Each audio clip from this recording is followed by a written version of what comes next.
नमस्कार. सायकल 11 या यूट्यूब चॅनलवर तुमच्या सगळ्यांचे स्वागत आहे. इयर म्हणजेच वर्ष. याची परिभाषा हिंदू धर्मामध्ये गुढीपाडव्याला म्हणजेच आजपासून सुरू होते. तुम्हाला सगळ्यांना गुढीपाडव्याच्या हार्दिक शुभेच्छा.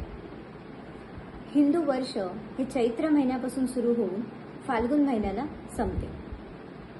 त्याचप्रमाणे इंग्रजी वर्ष हे 1 जानेवारीला चालू होऊन 31 डिसेंबरला संपते.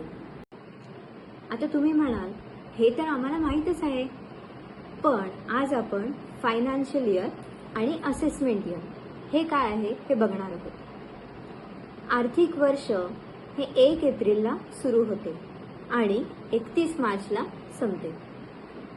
या आर्थिक वर्षालाच फायनान्शियल इयर असे म्हणतात. तर इन्कम टॅक्सच्या परिभाषेमध्ये त्याला प्रिव्हियस इयर असे म्हणतात. आता 2024-25 हे आर्थिक वर्ष चालू आहे. म्हणजेच 1 एप्रिल 2024ला ते चालू होऊन 31 मार्च 2025ला संपेल. आता असेसमेंट इयर म्हणजे काय? तर असेसमेंट इयर म्हणजे फायनान्शियल इयरच्या नंतर चे आर्थिक वर्ष. म्हणजेच आर्थिक वर्षात आपण किती उलाढाल केली याचे मोजमाप करतो, म्हणून त्याला असेसमेंट इयर असे म्हणतात. आपल्यापैकी बरेच जण इन्कम टॅक्स रिटर्न फाईल करत असतील.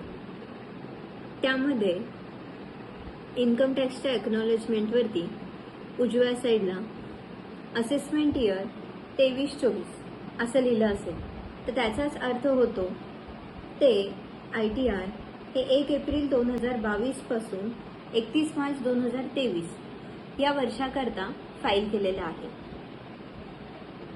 म्हणजेच वर्ष 2024-25 मध्ये भरला जाणारा टॅक्स आणि त्याचा इन्कम टॅक्स रिटर्न हे प्रिव्हियस इयर 2023-24 म्हणजेच 1 एप्रिल 2023 ते 31 मार्च 2024.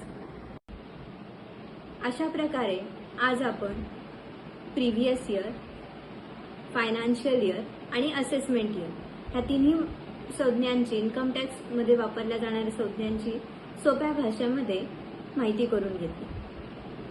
तुम्हाला हा व्हिडिओ आवडला असेल तर लाईक आणि चॅनलला सबस्क्राईब करायला विसरू नका. थँक्यू.